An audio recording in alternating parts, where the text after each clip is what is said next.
जय हिंद दोस्तों, मैं एक बार फिर से स्वागत करता हूं सभी का एग्जाम हैरियर पर। आई होप आप सभी लोग बढ़िया होंगे, अच्छे होंगे। स्टार्ट करते हैं आज की मोस्ट इंपॉर्टेंट सेशन को। जैसा कि आपको पता है, आप लोग मेरे साथ रेगुलर ऑन टाइम पर कुछ स्पेशल क्लासेस कवर किया करते हो, और आज का जो दिन है वो आपका सैटरडे का है। मैंने आपको 2 दिन ऑलरेडी बताए थे, दो एसएससी 2025 या फिर रेलवे के लिए। सैटरडे और संडे हमारे जो 2 दिन रहेंगे, इन 2 दिनों में हम लोग बहुत कुछ स्पेशल कवर करेंगे।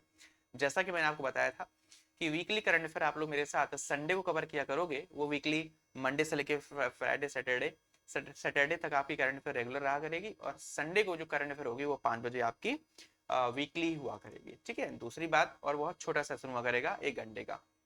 लेकिन जो स्ट्रेटेजी की होगी, मंडे से लेके फ्राइडे तक आप लोग अस्त्र सीरीज मेरे साथ कवर करोगे बहुत डिटेल में।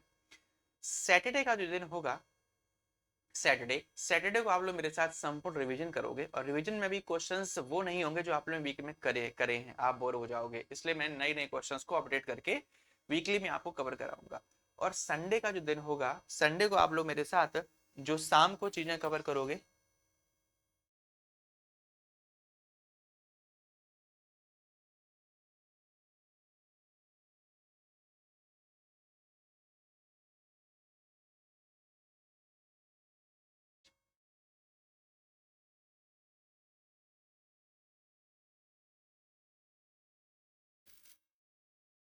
ठीक है, और शाम को जो चीजें आप लोग मेरे साथ दोस्तों कवर करोगे, ठीक है, लिसन बी केयरफुली। शाम को जो आप लोग मेरे साथ चीजें कवर करोगे, ठीक है, संडे को, वो क्या रहेंगी? वो आप लोग मेरे साथ स्टैटिक जीके का एक चैप्टर। कौन सा चैप्टर? जो रेगुलर वाला है। जैसे आपकी साइंस में तीनों साइंस होंगी, पॉलिटी, हिस्ट्री, इकोनॉमी, इन सबसे रिलेटेड एक सब्जेक्ट की मैराथन कवर किया करोगे। ठीक है, ये संडे को आपका सेशन रहेगा। तो आई होप मेरी मेरी टेक्निक आपको अच्छी लगी होगी इस बेस पर। ठीक है, ताकि आपका रिवीजन में भी इशू ना हो, आपको ये भी ना सोचना पड़े मैं रिवीजन कब करूंगा, वो भी मेरे हाथ में है। नए क्वेश्चंस कब करूंगा, वो भी मेरे हाथ में है। और महा मैराथन या फिर मैराथन जो आपकी सब्जेक्ट वाइज है, वो कब कवर करेंगे, वो भी मेरे हाथ में है। ठीक है, तो आपको परेशान बिल्कुल भी नहीं होना है। आई होप आप समझ गए होंगे मैं कैसे आपको पढ़ाना चाहता हूँ। ठीक है, आज थोड़ा सा लाइट का इशू है, सैटरडे है, आज थोड़ा सा लाइट का इशू है, लेकिन खैर प्रॉब्लम कोई होगी नहीं, मैंने आपको एक अपडेट दे दिया है। स्टार्ट करते हैं आज के सेशन को, चलते हैं आज के सेशन पर। ठीक है, ये वीकली है, ध्यान रखना, और लेकिन नए क्वेश्चन पर बेस्ड है। सरकार ने नवाचार के लिए सक्षम बुनियादी ढांचा और सुगमकारी माहौल प्रदान करके भारत के अल्पसेवित या फिर असेवित क्षेत्रों में उद्यमिता की भावना को प्रोत्साहित करने के लिए डैश की शुरुआत की थी। किसकी शुरुआत की थी? प्रधानमंत्री नरेंद्र मोदी जी के द्वारा, या फिर सरकार के द्वारा, आप लोग कह सकते हो। वन नेशन वन राष्ट्र नीति की बेटा घोषणा कर दी थी, या फिर आपके उत्पादन संबंध प्रोत्साहन योजना की शुरुआत की थी, डिजिटल लाइब्रेरी, या फिर अटल समुदाय नवाचार केंद्र कार्यक्रम। बात थी इनोवेशन की, तो याद रखना बेटा, आपको क्वेश्चन का जो आंसर था वो आपका था अटल समुदाय नवाचार केंद्र कार्यक्रम का बेटा शुभारंभ इनके द्वारा कर दिया गया था। ये अच्छा क्वेश्चन है जो आपको बोलना नहीं है, जो सिर्फ और सिर्फ किस पर बेस्ड था? ये सिर्फ और सिर्फ बेटा याद रखना आपकी इनोवेशन पर बेस्ड था, नवाचार पर बेस्ड था। ठीक है, नवाचार पर बेस्ड था। कितने वर्षों तक का डाटा इसमें लिया गया था दोस्तों? याद रखना 15 वर्षों तक इसको वैलिड रखने की बेटा पूरी तरीके से टेक्निक भी इसमें दिखाई गई थी। ठीक है, और वेस्ट टू वेल्थ पर आधारित था। अगला क्वेश्चन था, भारत में पहला समाचार पत्र बंगाल गजट 1780 में शुरू किया गया था। तो बताइए, भारत में पहला समाचार पत्र था बंगाल गजट, और यह 1780 में शुरू हुआ था। आपसे पूछा है किसके द्वारा शुरू हुआ था? डॉक्टर एनी बेसेंट के द्वारा, जेम्स अंगस्टन हिक्की के द्वारा, एओहूम के द्वारा, या फिर राजा राम मोहन राय के द्वारा। भारत के अंदर बेटा जितने भी महत्वपूर्ण अखबार हैं, आप लोगों ने मेरे साथ सारे कवर किए हैं, लेकिन अस्त्र सीरीज में नहीं कवर किए हैं। चिंता मत करो, अस्त्र सीरीज में मैं आपको धीरे धीरे धीरे करके ये सारे कवर कराऊंगा, सब कुछ, कुछ भी नहीं छूटेगा अस्त्र में। तो पहला समाचार पत्र बेटा बंगाल गजट जो है वो किससे संबंधित था? वो डॉक्टर एनी बेसेंट से संबंधित था? नहीं। आप लोग आंसर भी दे रहे होगे जेम्स अंगस्टन हिक्की से, तो बेटा जेम्स अंगस्टन हिक्की क्वेश्चन का आंसर बिल्कुल सही हो जाएगा। ठीक है, फिर आगे बढ़िए। हाइड्रोजन आयन स्वतंत्र रूप से नहीं रह सकते, लेकिन ये जल के अणुओं के साथ मिलकर रह सकते हैं। कौन सा हाइड्रोजन आयन दिखाने का सही तरीका है? बहुत बार मैंने आप लोगों से क्वेश्चन पूछा है, हाइड्रोजन आयन दिखाने का सही तरीका। पहले क्वेश्चन पढ़ो, हाइड्रोजन आयन स्वतंत्र रूप से नहीं रह सकते हैं, मतलब अकेला H आप नहीं दिखा सकते, किसी के साथ ही आप इसको दिखाओगे, नहीं रह सकते। लेकिन ये बेटा, लेकिन ये जल के अणुओं के साथ मिलकर रह सकते हैं, मतलब H2O तो आपको मिनिमम रखना ही रखना पड़ेगा। ये क्वेश्चन खुद कह रहा है। कौन सा हाइड्रोजन आयन दिखाने का सही तरीका है, तो फ्री में आप नहीं रख सकते, जल के साथ आप रखोगे तो आपके हिसाब से आंसर क्या होगा बेटा? देखो H2 हम लोग मार देते, लेकिन वो कह रहा है कि अकेला नहीं रह सकते, ये तो आपका होगा नहीं। H2SO4 आप हटा दो, ये तो पूरा सूत्र ही बन गया। HO प्लस या फिर बेटा आपका HO माइनस या फिर H3O प्लस। आंसर याद रखना, H3O plus is the correct answer. ठीक है। कम्युनिस्ट जर्नल वैनगार्ड के संपादक बनने वाले स्वतंत्रता सेनानी का नाम क्या था? Name of the freedom fighter who became the editor of the communist journal Vanguard. कौन थे बताइए, कौन थे बताइए?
कम्युनिस्ट जनरल वैनगार्ड, ठीक है, कम्युनिस्ट जनरल का नाम था वैनगार्ड के संपादक बनने वाले पहले जो स्वतंत्रता सेनानी थे बेटा, उनका नाम क्या था? उनका नाम एम एन रॉय था।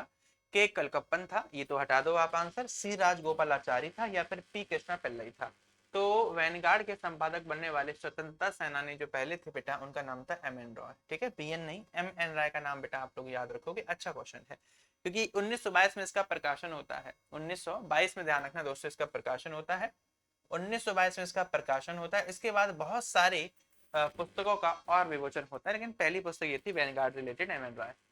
बौद्धों द्वारा निर्मित बेटा कन्हेरी गुफाएं निम्नलिखित में से अब आपको भारत के किस राज्य में देखने के लिए मिलते हैं? तो आपको और कुछ नहीं बताना, सबसे पहले आप ये समझिए, पेपर में सबसे पहला क्वेश्चन है कि कन्हेरी गुफाओं का संबंध किससे था?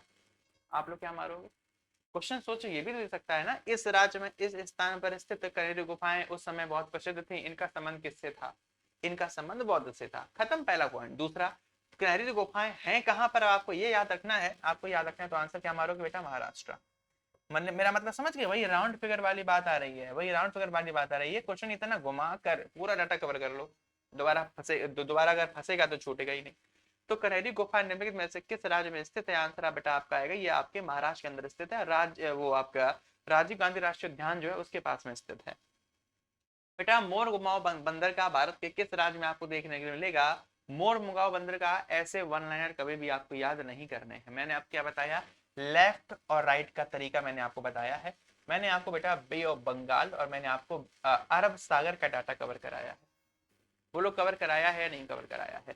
तो बे ऑफ बंगाल से जब आप याद रखोगे तो इस तरफ की याद रखो, और जब बेटा आप अरब सागर की याद रखोगे तो इस तरफ की याद रखो, या फिर लेफ्ट और राइट करके याद रखो। मैंने आपको बहुत तरीके से ऐसे कवर कराया है, बहुत तरीके से।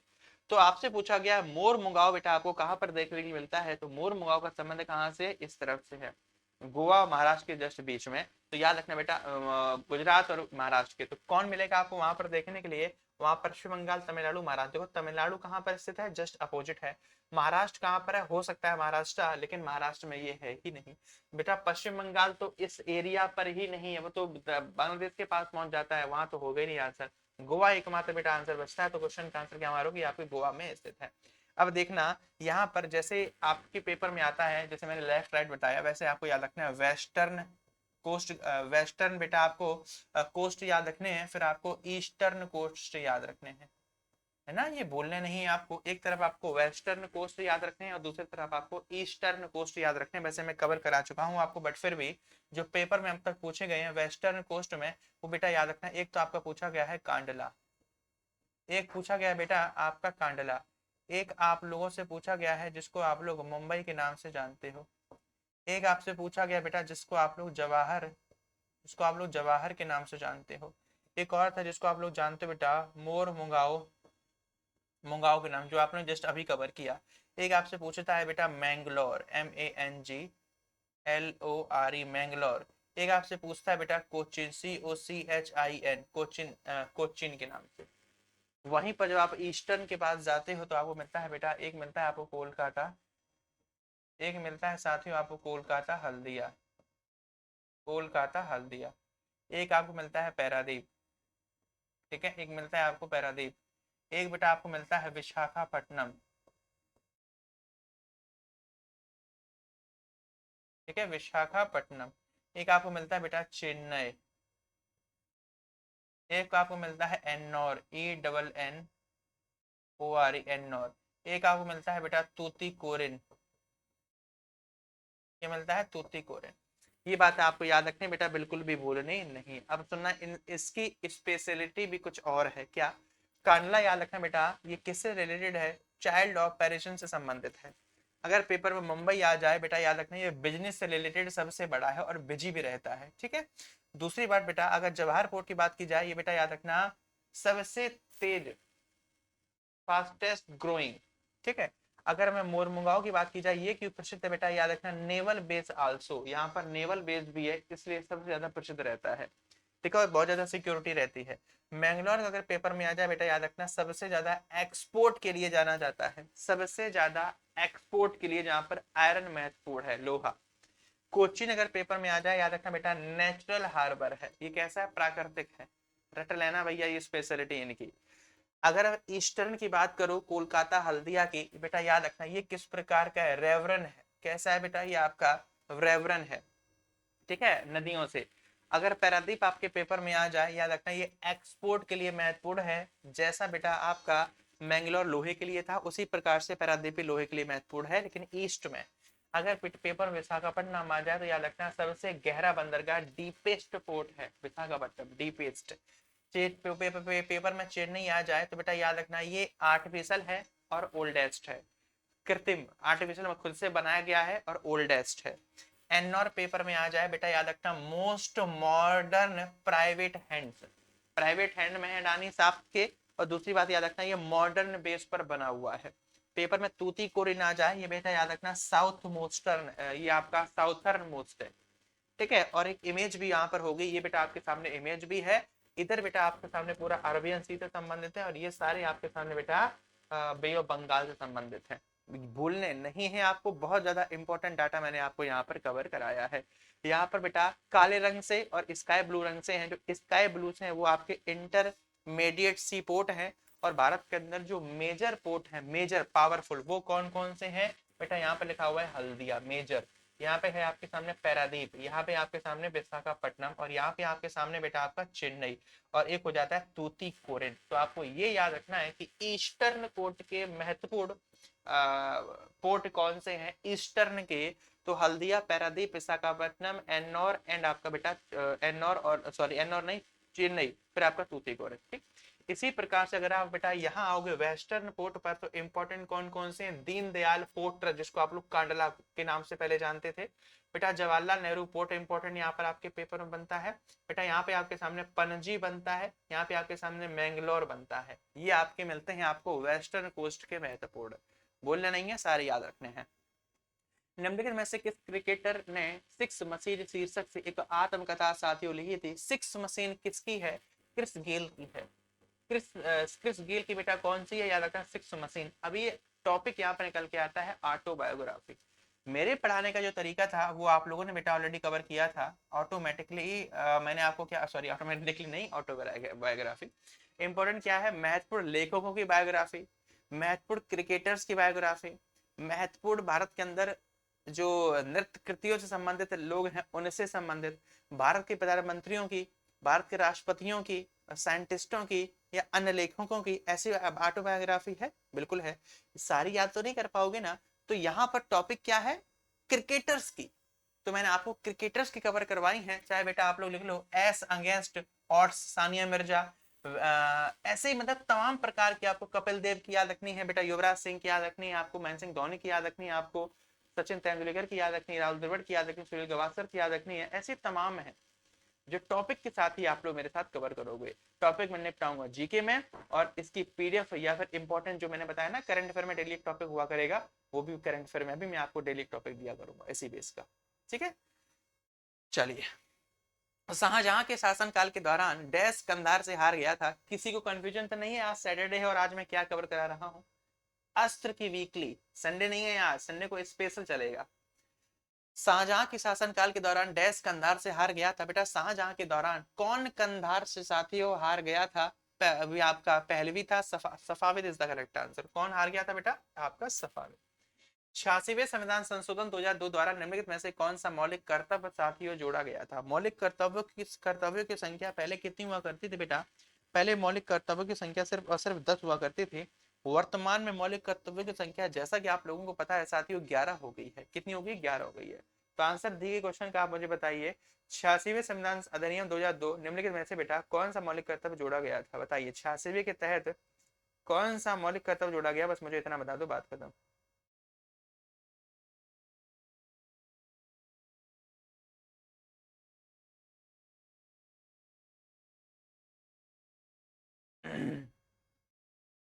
बेसिक क्वेश्चन है बहुत ज्यादा कि मौलिक कर्तव्य पहले अपने संविधान में ही नहीं थे। पहले हमारे संविधान में ही मौलिक कर्तव्य नहीं थे, लेकिन वर्तमान में है। किस संविधान संशोधन के तहत जोड़े गए, क्या हुआ, वो ऑलरेडी आप लोग मेरे साथ पूरा डाटा कवर कर चुके हो। ठीक है, लघु संविधान के नाम से आप जानते हो 42वें संविधान संशोधन को, जिसके तहत बेटा इनको जोड़ा गया था। सब कुछ कवर कर चुके हो। बताओ, ऐसे क्वेश्चन भी अगर आप डिले करोगे तो फिर कैसे काम चलेगा, है ना।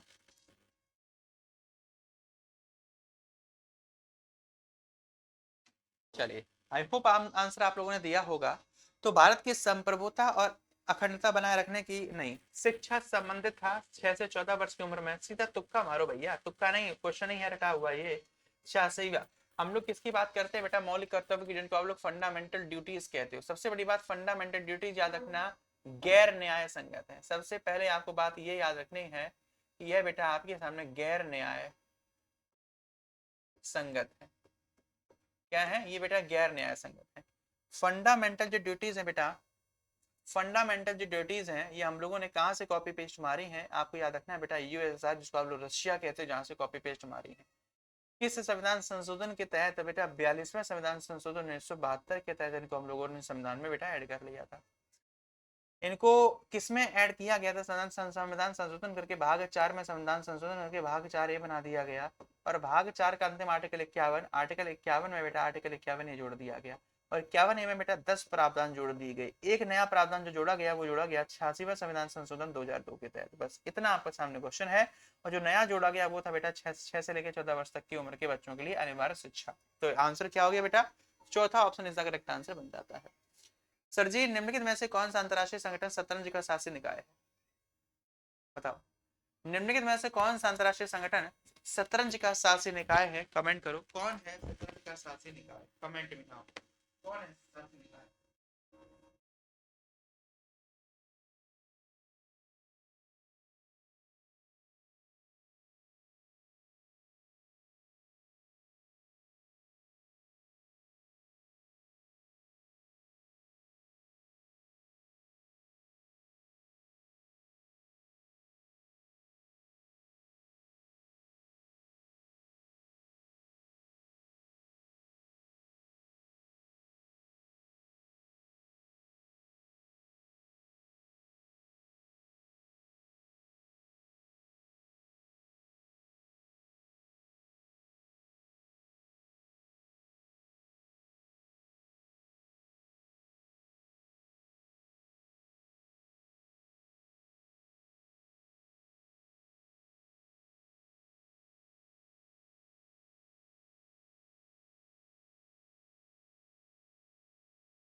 दिमाग मूड सब खराब है। एसएससी जीडी के कुछ बच्चे आ चुके हैं अपने क्लास में, ठीक है, जो एसएससी जीडी से रिलेटेड हैं, कानपुर के ही हैं। अगर आप मिलना चाहो, अगर आप क्या इवेंट करेंगे उसके ऊपर काफ़ी सारे स्टूडेंट्स के साथ में, और मज़ा आएगा, ठीक है।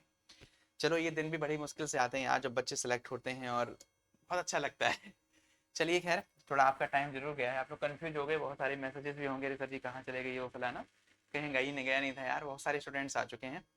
क्लास में भी मैं नहीं लाऊंगा, ठीक है। पहले इवेंट वगैरह आपने देखे होंगे, चलती हुई क्लास में इंस्पेक्टर आ रहे हैं, वो सब चीज़ें स्क्रिप्टेड होती हैं, और मुझे स्क्रिप्टेड में कोई मज़ा नहीं आता, सच्चाई के साथ मज़ा आता है। तो करते हैं अभी हम लोग, ठीक है।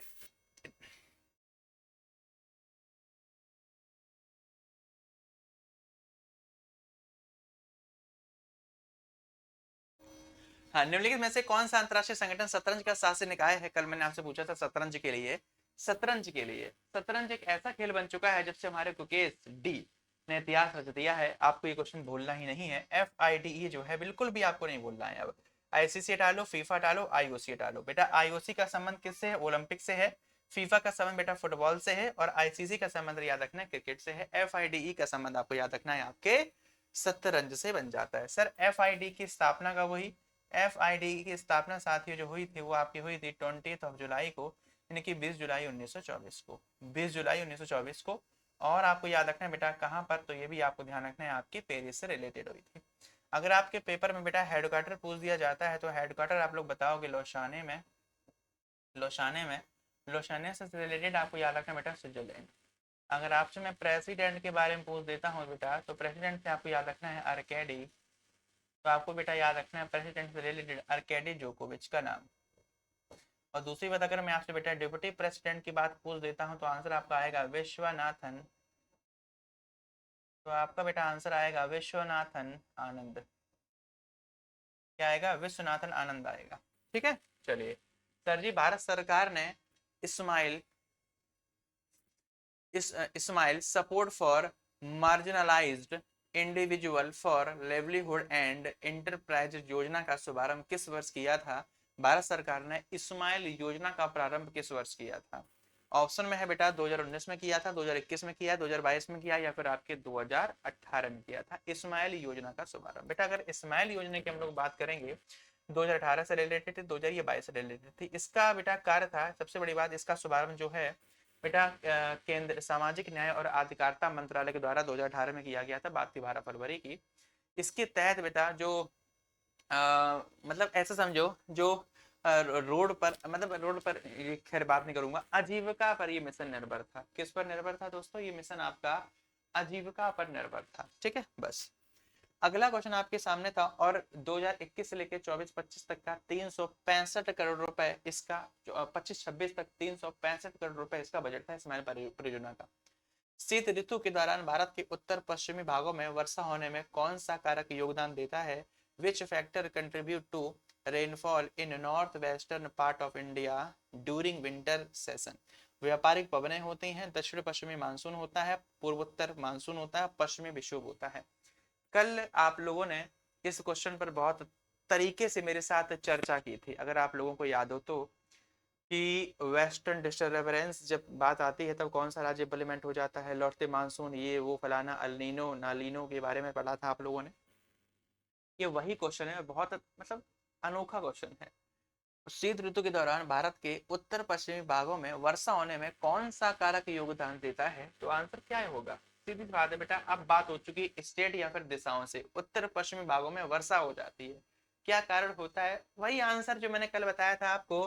क्या कर दोगे? ऐसे क्वेश्चन हमेशा आंसर आपका बेटा पश्चिमी विक्षोभ होगा, जिसको आप लोग इंग्लिश में कहते हो वेस्टर्न डिस्टर्बेंस। क्या कहोगे? वेस्टर्न डिस्टर्बेंस के नाम से आप इसको जानोगे, ठीक है। और अच्छा, इमेज नहीं है यहाँ पर, कोई बात नहीं। खेलो इंडिया विंटर गेम 2023 आज मॉर्निंग में कवर किया था आपने। खेलो इंडिया विंटर गेम 2025 जो होंगे वो कहाँ कहाँ पर आयोजित किए जाएंगे? लद्दाख, जम्मू कश्मीर, 2 बार आपकी बार आयोजित किए जाएंगे, स्पेशल एडिशन है। तो खेलो इंडिया विंटर गेम 2023 हुआ था का आयोजन करने वाला राज्य या फिर केंद्र शासित प्रदेश कौन सा था? तो याद रखना भी हमेशा जम्मू कश्मीर या फिर आपका लद्दाख, इन दो ही स्थानों पर होते हैं। आंसर आपका होगा जम्मू कश्मीर। दिए गए विकल्पों में से कौन सा विकल्प बेटा नागर मंदिर वास्तुकला में जगती शब्द का अच्छा वर्णन करता है? दी गई विकल्पों में से बेटा नागर मंदिर, आपको मैंने बताया है मंदिरों की जो मंदिर जो बनते होने से संबंधित नागर बताया, वैसर बताया और द्रविड़ बताया। ये तीन पद्धतियां मैंने आपको बताई हैं। इन तीनों पद्धतियों के बारे में भारत के अंदर कौन सी पद्धति से कहां पर मंदिर बनते हैं इसके बारे में मैं आपको बहुत डिटेल में पढ़ा चुका हूं। ठीक है, तो क्वेश्चन है दिए गए विकल्पों में से कौन सा विकल्प नागर मंदिर वास्तुकला में जगती तत्व का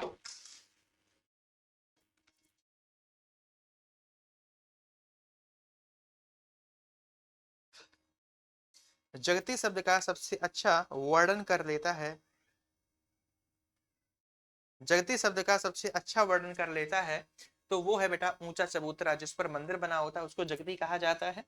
ऊंचा चबूतरा, चबूतरा का मतलब समझते हो? जो गांव में स्टूडेंट रहते होंगे चबूतरे का मतलब जानते होंगे। चबूतरे का मतलब है बेटा ये आपकी गली गई है गांव की, ठीक है, यहाँ से आपने ऊपर उठाया अपना जीना टाइप का, बेटा यहाँ से जगह बनी। पहले गांव में ऐसे मकान बनते थे। जीना टाइप का मतलब यहाँ से आप चढ़े मिट्टी का या फिर ईंटों का जो भी बना हो, यहाँ पर आप ऊपर चढ़े और यहीं पर बेटा ये जो है एरिया आपका जो घर है बेटा वो ये वाला घर पूरा बना हुआ है, आपका ये पूरा घर है। लेकिन घर आपका कहाँ बना हुआ है बेटा? इतने में आपका घर बना हुआ है। ये पूरा बेटा खाली, ऊपर भी कुछ नहीं है, पूरा खाली पड़ा हुआ है। यहाँ पे चढ़ने की जगह, गाड़ी उठा के आप यहाँ वहाँ खड़ी कर सकते हो कहीं भी। यहाँ से आपका मेन गेट घर का, यहाँ पे आप घर में घुसते हो, ये पूरा घर हो गया। तो ये बेटा पूरा आपका चबूतरा हो गया। ये चबूतरा होता है जिसके ऊपर आपका घर बना होता है, इसको चबूतरा कहते हैं। तो ऊंचा चबूतरा, मंदिर आपने देखे होंगे, मंदिर सीढ़ियों पर चढ़ते फिर पूरी जगह होती है, फिर आगे मंदिर होता है, पता है? उसी प्रकार से ऊंचा चबूतरा जिस पर मंदिर बना होता है उसको जगती कहते हैं। ऊंचा चबूतरा जो मुख्य देवी देवताओं का स्थान होता है। अब बेटा आप मंदिरों में जाओगे, ये तो आपका वो चबूतरा टाइप का बना है, यहाँ पर बेटा आपका मंदिर पूरा का पूरा बना हुआ है। मंदिर में आप जाओगे, मंदिर में आप दरवाजे में घुसे, यहाँ पर बेटा माता रानी बैठी होती है, भगवान बैठे होते हैं अपने पद पर ऊपर, क्या उसको कहा जाता है जगती। ऊंचा चबूतरा जिस पर ध्वज लहराया जाता है, अब बेटा ऊंचा चबूतरा ऊपर लाइन उसके ऊपर बेटा ध्वज लगा होता है, क्या उसको कहा जाता है ऊंचा चबूतरा। जिस पर कलश होता है, अब सबसे ऊपर आपने देखो कलश रखा होता है भगवान का, या कलश के ऊपर त्रिशूल वगैरह रखा होता है, क्या वो होता है? तो बेटा याद रखना जो यहाँ पर शब्द का प्रयोग किया गया जगती, जगती शब्द सिर्फ एक बात को डिनोट करता है कि ऊंचा चबूतरा जिस पर साथियों मंदिर बना होता है उसको हम लोग जगती के नाम से जानते हैं। ठीक है सर जी, भारतीय रेलवे के पश्चिमी मध्य रेलवे जोन का मुख्यालय कहाँ पर है? साथियों रेलवे आरपीएफ का एग्जाम आप लोगों ने दे लिया। अब मैं आप लोगों से एक ही बात कहूंगा, पता है कौन सी? और आप इस बात को जरूर गौर फरमाइएगा झूठ सच के मामले में, क्योंकि बहुत इंपॉर्टेंट बात मैं कहने वाला हूँ आपके भविष्य से संबंधित। साथियों जब आरपीएफ एसआई के फॉर्म पड़े थे मेरी, आप तब की वीडियो देखना जाकर।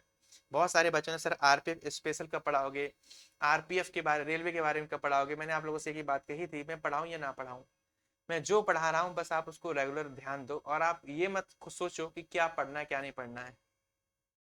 आप लोग सिर्फ पढ़ते हो, मुझे एनालिसिस करना होता है, क्योंकि मुझे बहुत मजा आता है पेपर को चीड़ फाड़ करने का। तो मैंने पूरा एनालिसिस किया, बाद में मैंने आपको एक चीज बताई थी, चाहे आप रेलवे जोन की बात करोगे, टू द पॉइंट मैंने कवर कराए जो इंपॉर्टेंट मुझे लगे, जो करंट अपडेटेड थे। उठा लो पूरा आरपीएफ एसआई, आप कांस्टेबल उठा लेना, आप एनटीपीसी उठा लेना। ठीक है, एनटीपीसी का तो अभी मैं कुछ नहीं कह सकता, क्योंकि जब तक पेपर से 15-20 दिन पहले जो डाटा मेरे पास होगा उस पर डिपेंड होता है एनटीपीसी। पर रेगुलर रही है, मैं क्या ही कहूँ उसमें आपके लिए। तो भारतीय रेलवे के पश्चिमी मध्य रेलवे जोन का मुख्यालय बेटा आपको कहां पर देखने के लिए मिलता है? आपका आंसर होगा बेटा ये आपके जबलपुर में, जयपुर में, आगरा में, भोपाल में। आंसर होगा बेटा आपका जबलपुर में। लघु उद्योग को परिभाषित करने का मानदंड क्या है? अगर आप लघु उद्योग, बेटा उद्योग कितने प्रकार के होते हैं आपने पढ़ा होगा, एमएसएमई के बारे में पढ़ा है आपने। एमएसएमई के बारे में मिनिस्ट्री ऑफ बेटा स्मॉल मीडियम एंटरप्राइजेस, कितने होते हैं बेटा? स्मॉल, फिर मीडियम, फिर आपका एंटरप्राइजेस, ये 3 प्रकार के होते हैं। तो यहाँ पर बात किसकी की गई है? यहाँ पर बात की गई स्मॉल की। तो स्मॉल बेटा जो उद्योग होता है, लघु उद्योग होता है, इसको परिभाषित करने का मानदंड क्या है? कैसे परिभाषित करोगे? ये छोटा वाला है, एक वर्ष की अवधि के दौरान कारोबार की राशि के अकॉर्डिंग पता चलता है, इकाई की आकार की इकाई के अनुसार पता चलता है, किसी विशेष वर्ष के दौरान इकाई की कुल बिक्री के बराबर पता चलता है, किसी इकाई की संपत्ति का बेटा अधिकतम निवेश की अनुमति से पता चलता है। छोटा वाला है ना, हाँ, तो 5 रुपए की चॉकलेट में दे दो काम हो जाएगा। ये कौन सा, ये मझोल वाला है, 50 रुपए की चॉकलेट दे दो, ये बड़ा वाला है, इसको इसको थप्पड़ दे दो। समझ रहे हो ना, कौन किस में निपटेगा सरकार ने तय कर रखा है। जैसे जीएसटी इसने पर इतनी लगी थी, इसने पर इतनी लगती है, उसी प्रकार से ये क्वेश्चन है लघु उद्योग में। ये नहीं लघु उद्योग से आप कितना कर रहे हो, नहीं, लघु उद्योग में इससे ज्यादा इन्वेस्टमेंट हो ही नहीं सकता। जैसे जैसे बेटा आपने देखा होगा, जब आईपीएल की टीम बनती है तब क्रिकेटर्स बिकते हैं, ठीक है। तो टीम, अब जैसे मुकेश अंबानी जी हैं, ऐसे तो वो पूरा आईपीएल खरीद रहे हैं, इतना पैसा है, लेकिन उनका खुद का पैकेट होता है, उससे ही उतने ही पैसों से उनको खिलाड़ी खरीदने होते हैं, चाहे उसमें से एक खरीदो चाहे सारे खरीद लो, उन्हें कोई मतलब नहीं है, क्योंकि सबके पास अपना अपना पैकेट होता है, उसमें अमाउंट होता है। समझ गए आप, बोलना मत इस बात को। इस हिसाब से किसी इकाई की संपत्ति पर अधिकतम निवेश की अनुमति से पता चलता है कि उद्योग कैसा है। 1993-94 तक गरीबी रेखा के आंकड़ों पर आधारित होती थी। समान शोध अवधि, मिश्रित संदर्भ अवधि, मिश्रित शोध अवधि या फिर समान संसाधन अवधि। तो 1993-94 तक गरीबी रेखा के आंकड़ों पर आधारित होती थी बेटा, समान शोध निधि नहीं, समान संसाधन निधि, समान संसाधन निधि, ठीक है। साथियों, वैश्वीकरण परिघटना क्या है, मैंने बताया है एलपीजी के बारे में, लिबरलाइजेशन के बारे में, एलपीजी के बारे में बताया, लिबरलाइजेशन, प्राइवेटाइजेशन, ग्लोबलाइजेशन, जो हमारे भारत के अंदर 1980 में बेटा शुरू हुई थी। जब हम लोग वैश्वीकरण की बात कर देते हैं तो उसका मतलब हो जाता है केवल एक आयामी नहीं, वैश्वीकरण का मतलब होता है सभी के लिए, ग्लोबलाइजेशन। प्राइवेट का मतलब होता है अब अपने पास रख लो, है ना, इस प्रकार से। तो आपको याद रखना है ग्लोबल, और लिबरलाइजेशन का मतलब होता है वो सब चीजें परमिट के आधार पर हो जाती है, लाइसेंसिंग हो जाती है। ग्लोबलाइजेशन का मतलब होता है बेटा सभी प्यार करो, फैलाओ, इधर प्यार उधर प्यार उधर प्यार, हर जगह खुलेआम हो रहा है। तो बात हो रही है ग्लोबलाइजेशन इजा बेटा फोनन है ना, तो केवल एक आयामी नहीं, एक के लिए नहीं है, केवल सांस नहीं, कोई मतलब नहीं बनता, बहु मल्टी डायमेंशनल। आंसर क्या आ जाएगा बेटा, याद रखना आप लोग, ग्लोबलाइजेशन डिनोट्स क्या, मल्टी डायमेंशनल, बहुआयामी, ठीक है, बहुआयामी, केवल राजनीति नहीं, बहुआयामी। बेटा अगला है, किस समिति ने सुझाव दिया कि करों का भुगतान करना भी नागरिकों का मौलिक कर्तव्य होना चाहिए, ये बात किसने कही थी। ऐसी कौन सी कमेटी जिस कमेटी ने कहा था कि करों का भुगतान करना, टैक्स जो होता है, टैक्स पे जो आप करते हो, टैक्स पे करते हो, वो भी आपका एक मौलिक कर्तव्य है, ऐसा होना चाहिए। किस समिति ने कहा था, चरण सिंह समिति ने बेटा इस बात को कहा था, स्वर्ण सिंह समिति ने ये बात कही थी, बूटा सिंह समिति ने, जे एस वर्मा समिति के द्वारा, तो याद रखना स्वर्ण सिंह समिति के कहने पर ही मौलिक कर्तव्यों को जोड़ा गया था 42वें संविधान संशोधन 1972 के तहत, ठीक है, 76 के तहत, मैं 72 कह रहा हूँ, 76, ठीक है। तो स्वर्ण सिंह समिति के द्वारा ही बेटा इस बात को भी कहा गया था। मैंने पीछे भी एक क्वेश्चन में गड़बड़ कर दिया, मौलिक कर्तव्य 1972 कर रहा हूँ, 76, सॉरी। अगला क्वेश्चन देखिए बेटा, मक्कू मक्कू तुईवई, सोनाई और रुकनी किस नदी की सहायक नदियां बेटा बनती हैं, इनका संबंध किससे है, इनका संबंध तापी से, पेन्नार से, साबरमती से, तीनों से नहीं है, इनका संबंध आपको याद रखना बेटा बराक नदी से है। इन सबका संबंध किससे है आपको याद रखना है, इन सबका संबंध आपके बराक नदी से है, ठीक है, बराक नदी से है। अगला का संबंध देखिए, ये क्वेश्चन बहुत इंपॉर्टेंट है। अब आप ये कहोगे सर कैसे इंपॉर्टेंट है, तो मैं आपसे एक ही बात कहूंगा बेटा, मेरा खुद का पेपर आरपीएफ एसआई का, मैं कितनी बार ये बातें बताऊं, मुझे अजीब लगता है अब, क्योंकि, और मैं इसलिए बताता हूँ ताकि मैं आपको समझा पाऊँ कि यार रियलिटी क्या होती है और रियलिटी क्या नहीं होती है, बस मैं वो आपको बताना चाहता हूँ, काश आप मेरी बात को समझ पा रहे हो। तो मेरे कहने का मतलब है,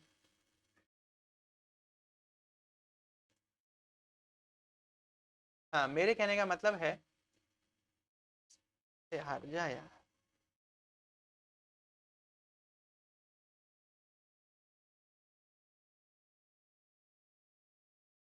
हाँ,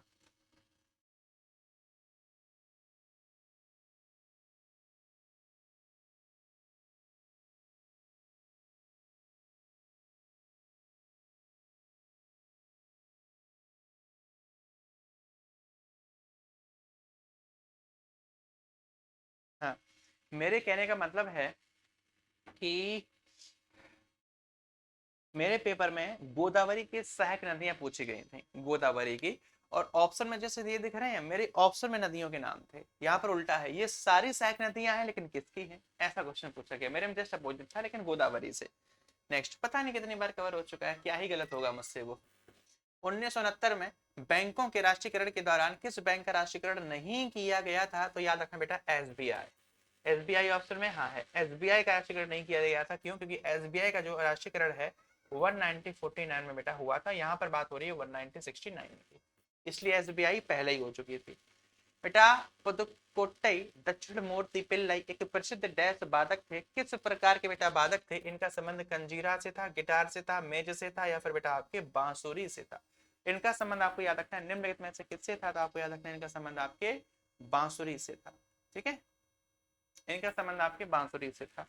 कंजीरा के बाद में बेटा तत्वबोधनी सभा की स्थापना कब हुई थी? वैनबाज तत्वबोधनी सभा इस्टेब्लिश्ड 1851 में हुई थी, 1831 में हुई थी, 1839 में हुई थी, या फिर बेटा 1843 में हुई थी।